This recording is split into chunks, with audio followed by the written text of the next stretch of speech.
You can do better. You can do better than that. Come on, Gary. That's as good as it gets. That's all you're getting. You're not getting any more. The season's over, and today on Motd Top 10, we're discussing the greatest champions of the Premier League era. It's Sergio Aguero! And Blackburn are champions! Champions of England again! Oh, what a way to clinch the championship! They've not only won the league, they've won it today in their most fitting style. It's a tough one. None of us can be biased on this one. With us for the final time of this series are two previous winners of the Premier League, Micah Richards and Alan Shearer. Alan, you won it with Blackburn in '95, Micah in 2012. Go on. What? It's an open goal. Come on, get on with it. Well, you haven't won it. We're going down memory lane. We're going to recall the greatest teams, managers and players to have lifted the trophy prior to this campaign, although I'm not sure why we just don't hand lift the crown now and have done with it. But if you don't agree with our list of top 10s, don't forget to let us know on Twitter. You never know me, Shy. And you can do it by using the hashtag MOTD Top 10. It was just unbelievable, especially a little old Blackburn coming into the Premier League and within 3 years taking on the big boys and beating them. I mean, considering when I went there, we didn't have our own training ground. We used to turn up at the ground every day, not knowing where we were training. To wash our own training kit.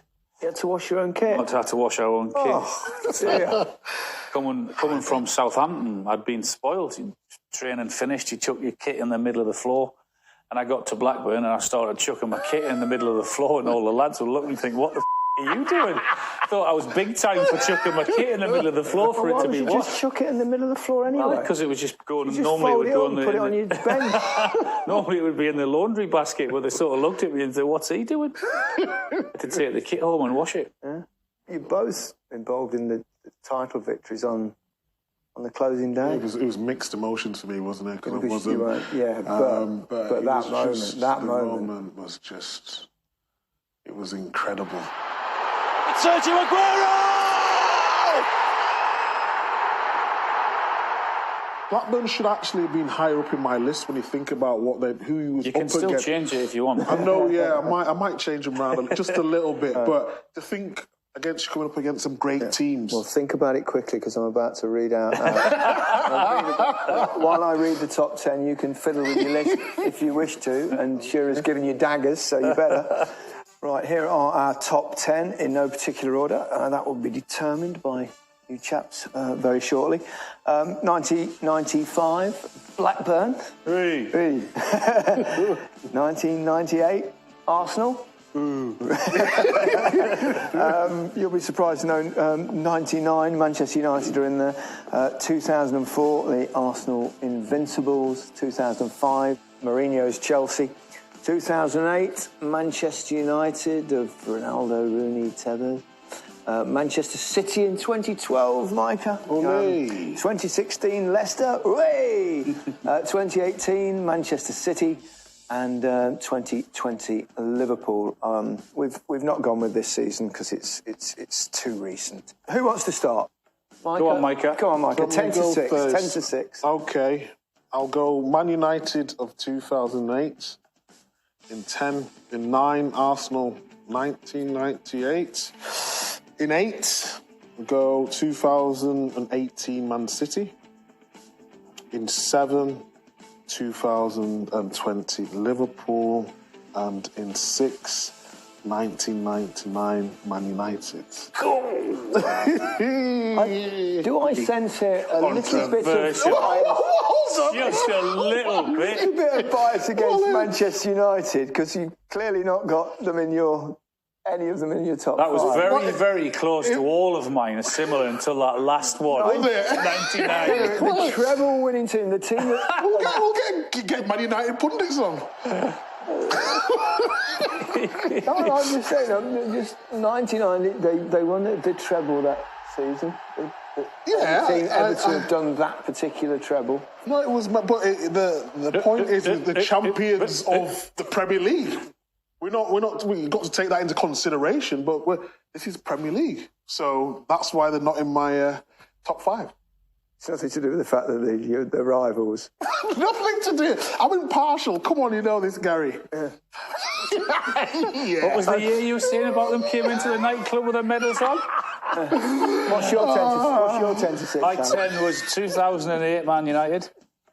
9 was 1998 Arsenal. 8, 2005 Chelsea. 7, 2020 Liverpool. And 6 was 2018 Man City. Oh, you've both got the same 10 and 9. Manchester United's 2008 team, which, consisted of 31 goals for Ronaldo. Yeah. They had Rooney, Tevez. It was a great side. Why so? Vidic, Ferdinand, Yeah. back-to-back titles. I mean, when you look at the rest of the list, then you may perhaps understand why.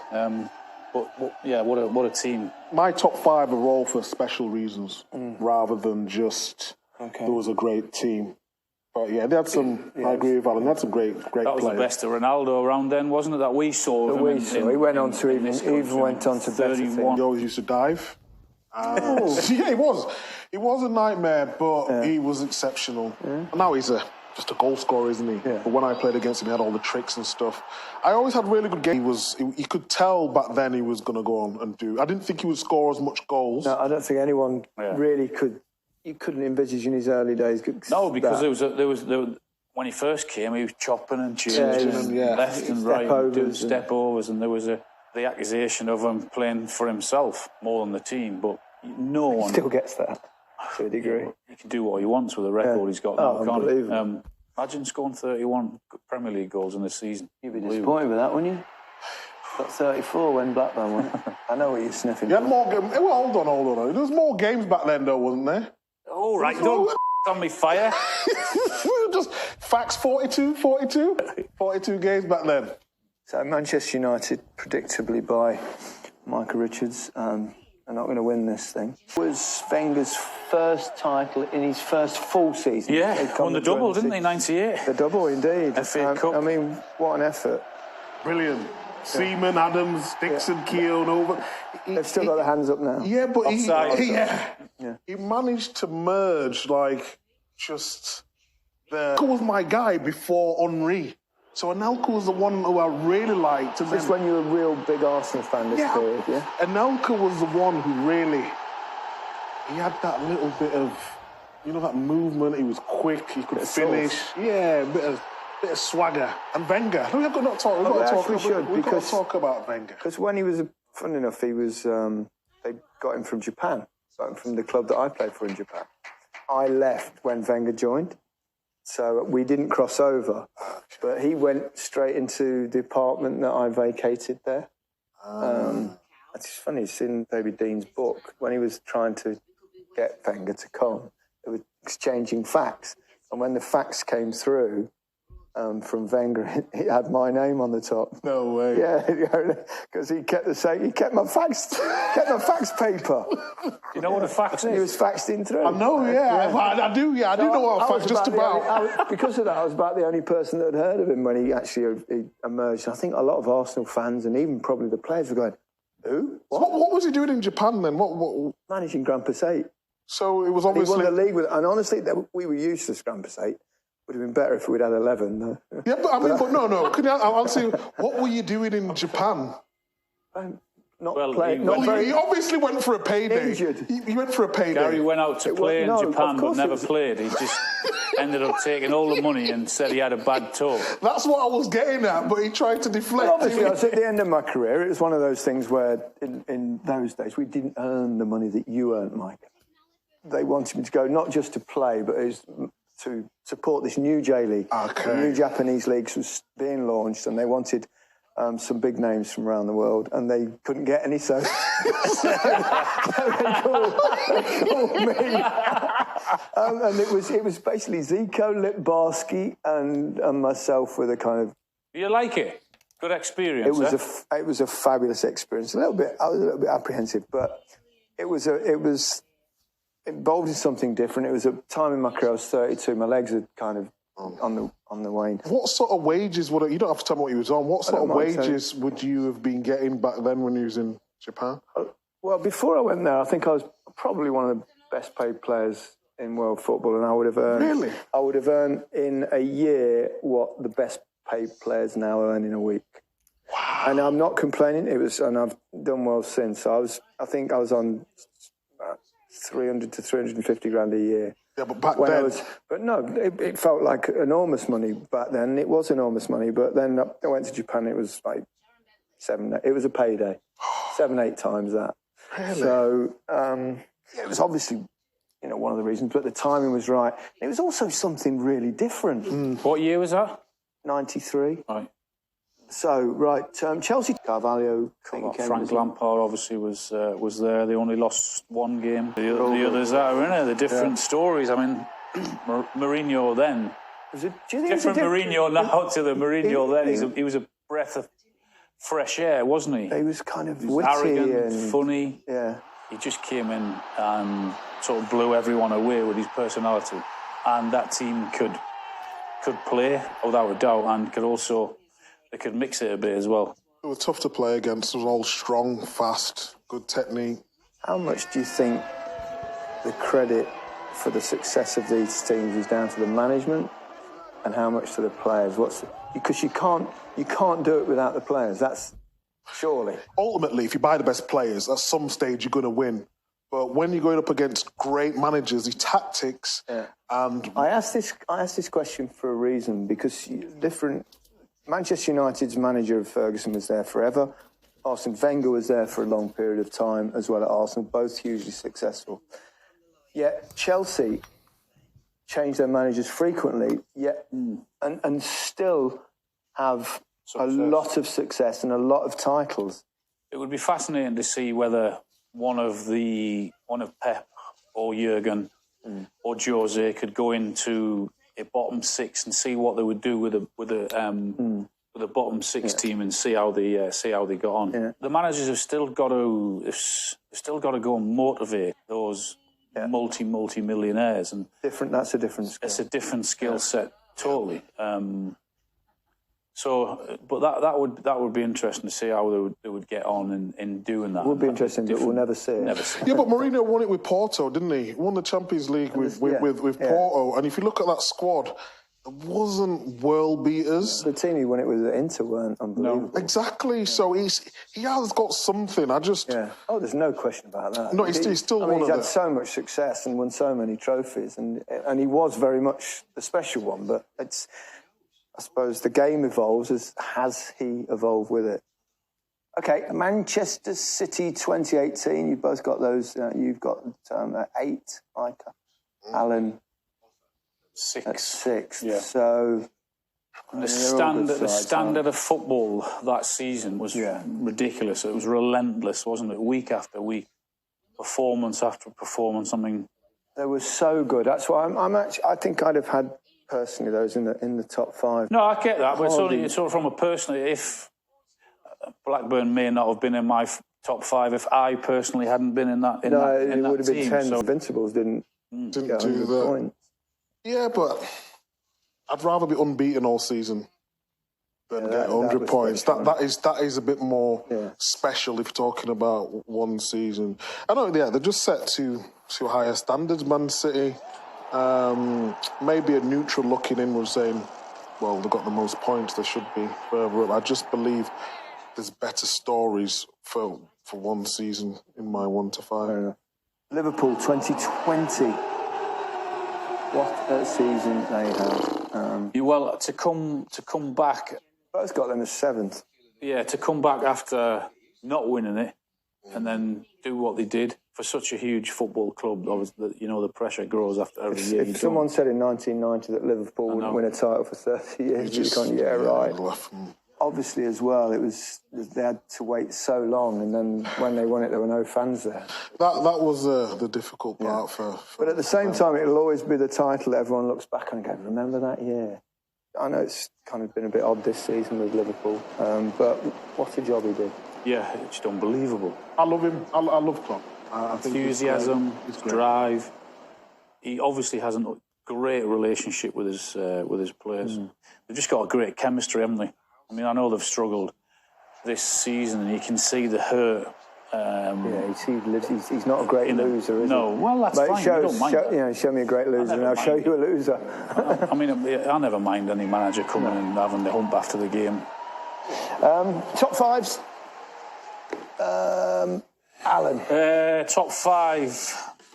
Man City, 2012. Hold on. Wait a minute. Go on, carry on. Arsenal, 2004. Third is Man United, 99. And believe it or not, I've gone for Blackburn, 95, number 2. You've not picked yourself winner. That's the first. And Leicester, I've gone for Leicester, the story of Leicester, good lad. number 1. Right, okay, 95.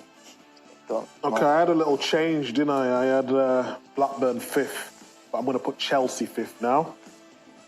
And Blackburn are going to go 4th. In 3, Manchester City, 2012. 2, Invincibles. And number 1, Leicester. You've both gone Leicester. Yep. Well, I have to say, correct decision. I mean, Go on. I was going to say about that when 20 at the end, the last kick of the game, basically. Yeah. I suppose what we've ended up doing here, in a way, looking at the order here, and clearly Leicester going, it's a mixture of things, isn't it, that you've decided on the best. Leicester were 5,000 to 1. I know, that's what I'm saying. So therefore, it's more the story, probably. Of course. None of us are going to pretend that Leicester City team is the best team that's ever played in Premier League. Exactly. But it's just to explain that, because people, Yeah. But it's the story, though, isn't it? The story of where they were. We spoke about it on a previous one about the season before, where they escaped relegation. Yeah.